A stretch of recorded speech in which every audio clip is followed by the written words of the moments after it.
Hey everybody, and welcome back to History Student Reacts. Today we'll be watching Henry Avery, the Brutal King of Pirates by History Dose.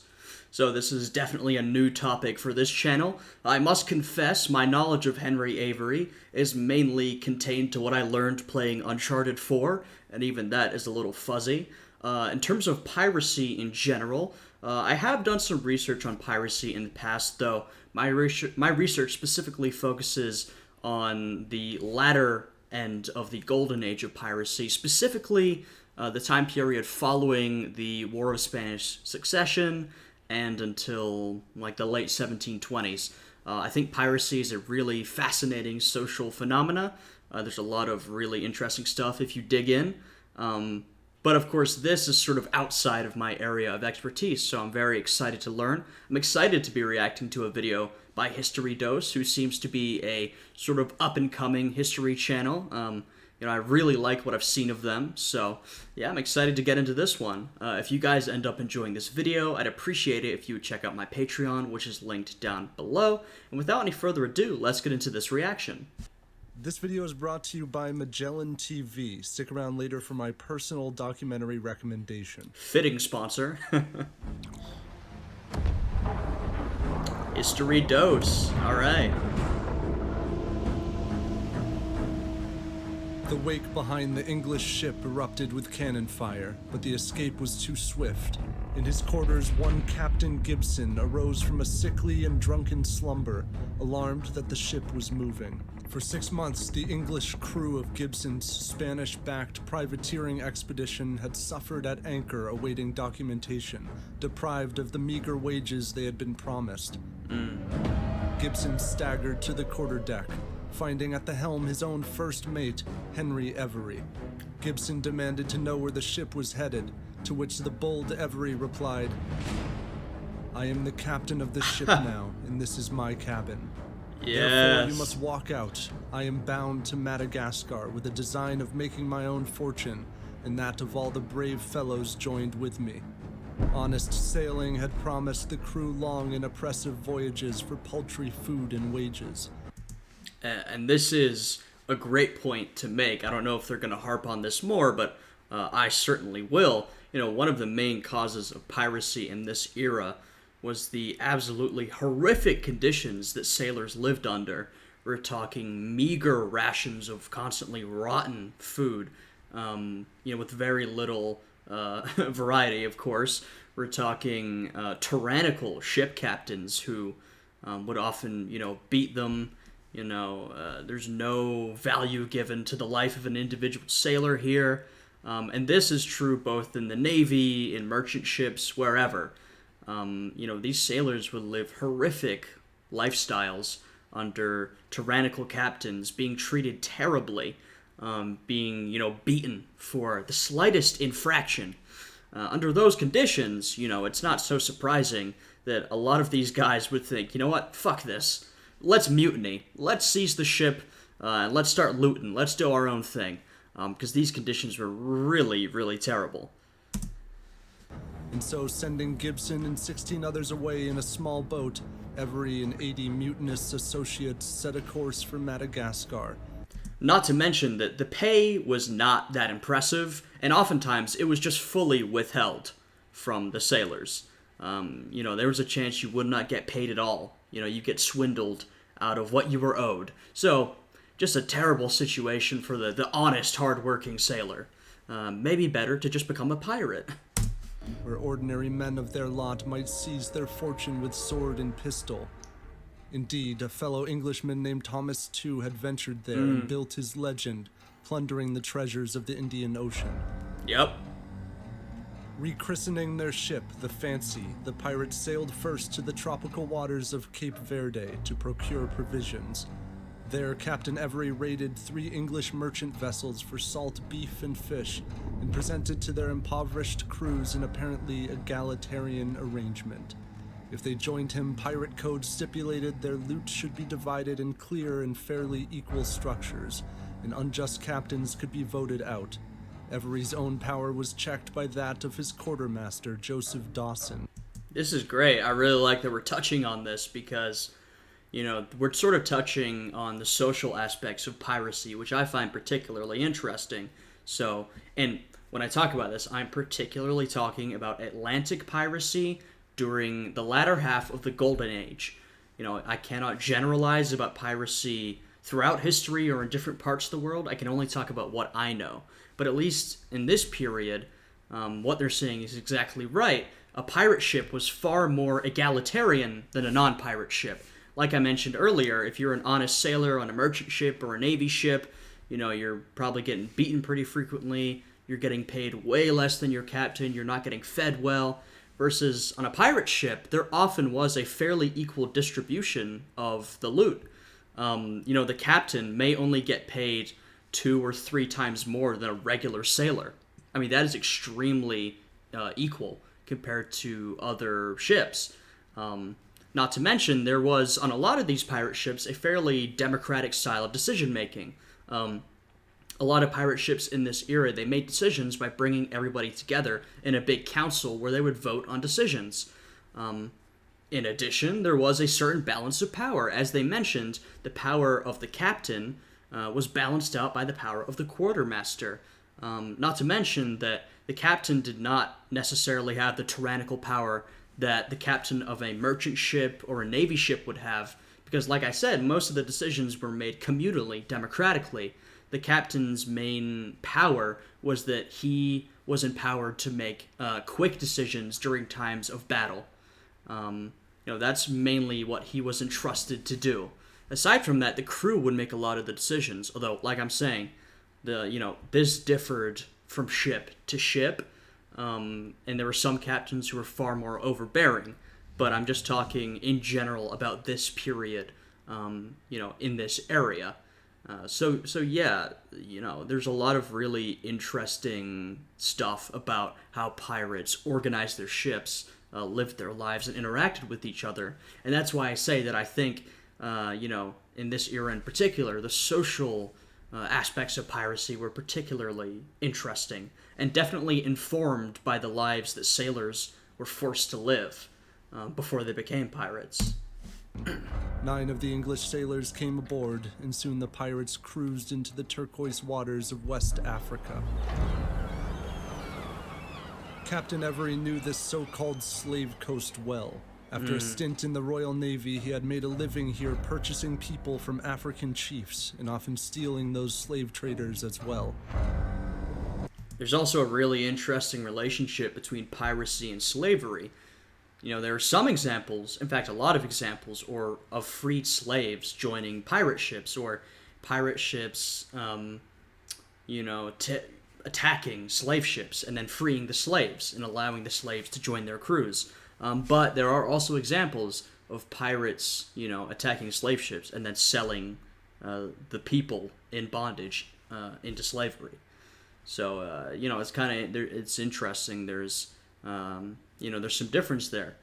Piracy could be a way for, Africans in bondage to break free and avoid slavery. But just as easily, they could be getting sold into slavery by a pirate who was supposedly about, liberty and freedom.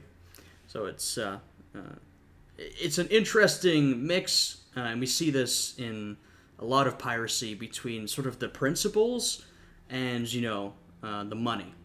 And oftentimes, the money would win out. People want to enrich themselves more than they want to prove some political point. But not always.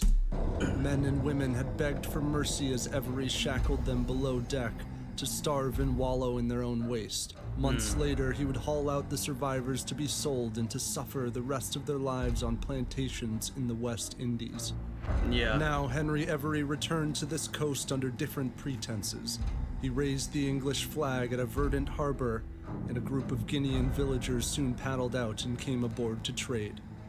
The pirates robbed them of their gold, placed them in chains, and stole them all into slavery. Jeez.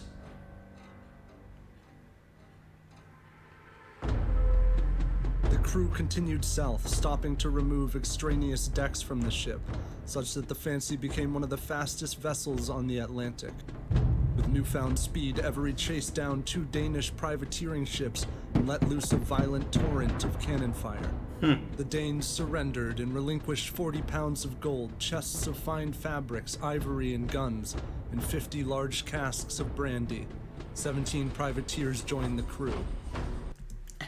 And when you look at that, in cases like this, where pirates are storming a privateer ship or a merchant ship, you'll often see that a lot of the crew from the non-pirate ship will join the pirates. Obviously, there must be a reason for that. Yes, the reason is exactly what we've talked about. You know, the men on those privateer ships are probably dealing with horrific and terrible living conditions. And for at least some of them, the option of becoming a pirate was the more attractive option. Not to mention that we talk about a privateer ship, but in reality, you know, particularly in this era and, you know, in prior eras, the only difference between a pirate ship and a privateer ship is that, you know, one has been given a license by the government. They do pretty similar things. Now, months into the journey, the Fancy reached cool winds, which carried her past pods of breaching whales and around the Cape of Good Hope, and the crew at long last spotted a distant and friendly harbor. The shores of Madagascar were host to seafaring colonies of thieves and killers, pirate dens. Yep. And particularly in the following decades, the decades following this, there would be a lot of pirate dens throughout the Atlantic. Particularly, I'm familiar with those in the Caribbean. There were a lot of pirate dens in the Caribbean as well. But also Madagascar was a hub of pirate activity for a while. So it's kind of interesting. You know, these are, you know, land-based groups of pirates where they could get together, hang out, do pirate shit without any supervision, at least for a while. You know, these would be cracked down upon eventually, but, you know, we do see a lot of them at this time. The men found their land legs ashore, merrily gorging themselves on the stolen brandy. The crew explored clicking jungles in the coming months and encountered Malagasy natives who traded them cattle for guns. There was risk in venturing far from these shores, for England's East India Company patrolled these seas. Its well-armed ships annually delivered England a fortune in tea, textiles, and spices from Indonesia, China, Persia, and the great Mughal Empire of India. Exponential profits lined the petticoat pockets of English nobles, such that the East India Company became at once a private trade monopoly and a veritable nation-state acting on behalf of the King of England, violently claiming foreign territory with its own mercenary army and navy. Yeah, they're doing a great job with this. I think they're really covering all the important stuff. The East India Company, sure, it was a trade company, and that was its primary purpose, to make money, but it was the most advanced arm of British imperialism in this era. It was this state-sanctioned military, in many ways, that would go and conquer places around the world and extract wealth. So, you know, it's this really interesting institution to look at, and I really like how they're portraying it. Threats to company trade from competitors or pirates would be punished. 3 company ships caught sight of the wanted Fancy after Every had raided a French pirate ship and recruited 40 of her crew. They gave chase, but they reported that the modified Fancy sails so hard now that she fears not who follows her. This ship will undoubtedly go into the Red Sea, which will procure infinite clamors in India. Indeed, from the mouth of the Red Sea, a pilgrim fleet was to return from Mecca, laden with treasures and concubines from the Islamic world, bound for India, whose elegant ruling classes adorn themselves with gemstones and gold. The largest and most prized vessel in the convoy belonged to the Mughal emperor himself, Aurangzeb, and it was called the Ganji Sawai, or the Gunsway. Oh, okay, familiar name. Rounding the Horn of Africa, Every sailed to the port of Maid, Somalia. The locals rebuffed his offers to trade, so the pirates set fire to the town. Yeah, here's the thing about pirates. I mean, we hear about a lot of pirate atrocities. how pirates operated was basically sort of if you comply, you'll be fine. So if pirates raided your ship, and you complied, and gave over your stuff and just let it happen, you would probably be okay. Probably. There was a chance you might be killed or tortured, but you'd probably be fine. If you defied the pirates, you may be killed brutally. And we're seeing an example of that here. If the locals had agreed to trade, the pirates probably wouldn't have done them much harm. Probably. That's, highlight on that. There's always the chance that this band of marauding men could do horrific violence. But if they'd agreed to trade, they probably would have been alright. But, defy a band of pirates, and then you're faced with some brutal atrocities. So yeah, that's generally how they operated, I would say. Once again, during this era, and this, sort of particular group. Civilians scattered, and it was recorded that Every took revenge by demolishing their sacred mosque. Jeez. He proceeded to the volcanic island of Perim in August of 1695 to await the Mughal treasure fleet, where he discovered 5 other pirate crews had arrived with the same intentions. At the helm of one ship called Amity was the legend himself, Thomas Tew. The captains convened in a boisterous pirate council, whereupon they pledged to honor Henry Every as the captain of a combined pirate fleet, 6 ships and over 400 men. Wow. I mean, just think about this. It's just really, it's really cool. Just on a very simple level. It's a really cool thing to think of, this massive pirate council. This is a war council, basically. But, this is from no state. This is no nation's army. This is an independent army of pirates. But they're organized. And, it's just a really cool scene to think about, and a really unique scene, of course. Nightfall provided cover for the Mughal fleet, and the convoy snuck into the open ocean. But its most fearsome and treasure-laden ships, the Fateh Mohammed and the Gunsway, still lagged behind. The pirates gave chase. Thomas Tew raised the black flag against the Fateh Mohammed, but the Mughals fired back. A cannonball tore across Tew's abdomen. His innards spilled into his own hands, and he collapsed dead. Damn, really? The Fateh Mohammed imprisoned some of his crew and sailed on until, a few nights later, a black form appeared up ahead. The Fancy opened fire on the Fateh Mohammed, and after some resistance, the Mughals surrendered.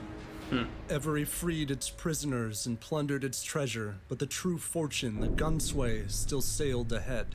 The pirates surged at full sail in pursuit. Aboard the Gunsway, the Mughals caught sight of the smaller Fancy. They outnumbered the pirate crew nearly 5 to 1 and possessed twice the number of cannons. Still, Every could not resist. Damn. He shouted for a broadside attack. The Gunsway absorbed the volley. The Mughals prepared to return fire, but one of their cannons malfunctioned and exploded. Mangled gunners were pulled from the flames as Mughals scrambled on the main deck. Every launched another volley, and one fateful cannonball struck the main mast of the Gunsway. The rigging toppled and splintered as Every's ships pulled closer. Dude, first off, this is fucking epic. This scene and the way they're presenting it, very entertaining, but also, the balls, the cojones on Avery. He's just going for it, Maybe he can't help himself faced with this level of loot. He has to go for it, but, regardless of, facing a much tougher enemy, he's like, you know what? We're just gonna do it. And he's doing it. Pirates began to scale the Gunsway from all sides. They charged through desperate plumes of gun smoke and wildly locked swords with the Mughal defenders. After hours of battle, the Gunsway capitulated. Wow. Every watched his pirates burn and torture Indian sailors until they confessed the location of all the treasure hidden aboard. Gaping corpses decorated the bleeding deck, and there wailed the female pilgrims, upon whom the pirates forced themselves again and again for days. Like I said, pirates were willing to resort to brutality if they felt it would benefit them, and just, also throw in a sprinkle of random violence, and brutal activity like that. A lot of the time it was to get what they wanted, but like I said, sometimes with these bands of marauding men, the violence, for example, the violations of women, there was no reason to it. It was just completely random. So yeah, you get some really brutal atrocities like this. Several women slit their own throats or drowned themselves to avoid the same depravity. Jesus. Tons of shining emeralds, Arabian gold, ivory, and silk were carried proudly from the scene of this slaughter to the Fancy. This was perhaps the most valuable treasure ever stolen. Every took his massive share, and Quartermaster Dawson divided the remainder over a lifetime of sailors' wages for each man. Yeah. The defiled Gunsway returned to port some days after the attack. The Mughals demanded justice and blamed the East India Company for the plague of English pirates in their seas. Seeking to preserve commercial interests, England and the company sought to capture Every and absolve themselves of guilt. But he was lost to the open seas. The pirates stopped briefly to purchase 90 slaves near Madagascar, and later to hunt sea turtles before traversing the Atlantic. 7 months later, the Fancy sailed into the quiet backwater bay of Nassau. Every posed as a slave trader and bribed the governor with chests of gold and the Fancy itself in exchange for safe hiding. For weeks, the pirates exchanged coin for rum in the decrepit taverns of Nassau. And, if we look at the British Empire of this period, of course, there's no quick communication between the core, aka the island of Great Britain, and the periphery, the colonies. And so we have actually a lot of examples in the late 1600s, early 1700s, of British colonial officials, such as high up as governors, who are willing to make deals with pirates, take pirate money, loot, rum, and, turn a blind eye to piracy or give them safe harbor. This was a big issue in the early to mid 1700s in the Americas. Some colonies had directly appointed royal governors who were much more likely to crack down on piracy around their territory or their colony, whereas other colonies were governed by proprietors, or other private individuals, and these were the ones who were more likely to turn a blind eye to piracy if they could get a cut. And so there was some tension within the British Empire between, colonial officials more directly connected to the British government who wanted to crack down on piracy and end it, and those colonial officials who were not as directly linked to the royal government, who were willing to, let it go if they could get some payment. But in due time, proclamations from the Lords Justices of England spread across the seas. We do hereby charge command all His Majesty's admirals, captains, and other officers at sea to seize and take Henry Every and such as are with him on the ship to be punished as pirates upon the high seas. I mean, of course, Henry Avery, he is more of a unique case. We still see him getting some leniencies from colonial officials with bribes, but obviously this is one of, if not the most famous pirate at all time, of all time, after he committed, this robbery, looting the Gunsway. The whole empire was out looking for him. So he was exceptionally high profile. An enormous bounty was set and the crew of the Fancy disbanded. Some stayed in Nassau, most headed for corrupt parts of the 13 colonies, and Captain Every purchased a small ship with some of his men and returned to sea. Ireland. Surprising. It was later said that in the green fields of Ireland, Every broke from his crew, told some he was going on to Scotland alone, others he told England. The fate of Henry Every became, in the coming years, a tale told on pirate decks, a sailor's story belted in shanty taverns or scrawled in the dubious pages of popular books. Some said Every squandered his wealth, or that he eloped with a Mughal princess, or that he now governed a free colony of pirates on Madagascar. Evidence for his whereabouts never came. The same year Every disappeared, Joseph Dawson and a handful of the crew who had returned to Britain were paraded to Execution Dock in London to answer for their crimes.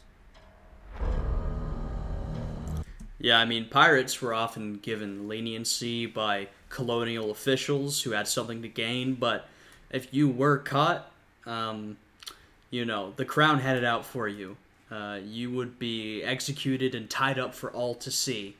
Not a good place for a pirate to be, definitely. Before the gallows, one of the pirates told the eager crowds that the crew deserved death, and that the inhuman treatment and merciless tortures inflicted on the poor Indians and their women still affects my soul. It appeared to some that in their slaving and murder and molestation of innocents, the pirates had not betrayed some heroic code, but rather exposed those very bloated professions of libertine spirit as tawdry platitude, maritime atrocities styled as plucky resistance. Yeah, I think this is a good point, and one that I mentioned earlier. There's sort of a question of, particularly in this era of piracy, to what extent are these sort of principled rebels? And we think of them that way because they set up this fairly egalitarian democratic system on their ships, and they seem to be standing up to the system on behalf of liberty and their own autonomy. In that sense, we do think of them as, like they mentioned, sort of, plucky rebels, men who are willing to stand up for their beliefs. On the other hand, there was a lot of wanton violence, rape, horrible atrocities that we also see. And that would seem to suggest that the principles may not be so strong, or that maybe their principles may not be so admirable. I think, to a certain extent, some of these men, did have principles they believed in, but, it was more about, living free, getting what you wanted, making a fortune, and if that involved atrocities, so be it. Or I think for some of them, even better. Sometimes these violent acts were just a way to get what they wanted. At other times, they were just uncontrolled acts of random violence. So that's kind of how I view it. I think it's a complicated subject, not necessarily black and white. We can see pirates a lot of different ways, but I think we should definitely take a nuanced view of them. And like I said, that is particularly in this golden age, the latter half of the golden age. I'm not going to talk for pirates in general throughout history, because there's a lot of different types. They were all hanged, slowly strangled on short nooses. Their corpses were left to dangle in the tide and wither into ghoulish forms on the gray coast. And elsewhere, in some unseen corner of the world, was Henry Every, and his share of the treasure, never found. Question: how did violent fugitives like Henry Every and Blackbeard become known as romantic heroes, adventurers? Alright, so they're ending it with an ad. Go check out their video. Go check out their sponsor. It'll be linked in the description of their video. Give them a like. Go show History Dose some support for making fantastic videos. I haven't seen that many of them at this point, but I really like what I have seen, and I'm definitely gonna take a look through their catalog and maybe react to some more of their content, because I've really enjoyed it. This one in particular was great. As you can tell, probably, I find pirates really interesting, and I've done a bit of research on the topic myself. I think, it's a nuanced topic, and there's a lot to think about. I'm also glad I got some context for Henry Avery. I now sort of understand the direction Uncharted 4 was going with it. Lost where his treasure went. Maybe he headed to Scotland. That's sort of the line of reasoning we see in Uncharted 4. So yeah, fantastic video. I had a great time. I hope you guys enjoyed this reaction.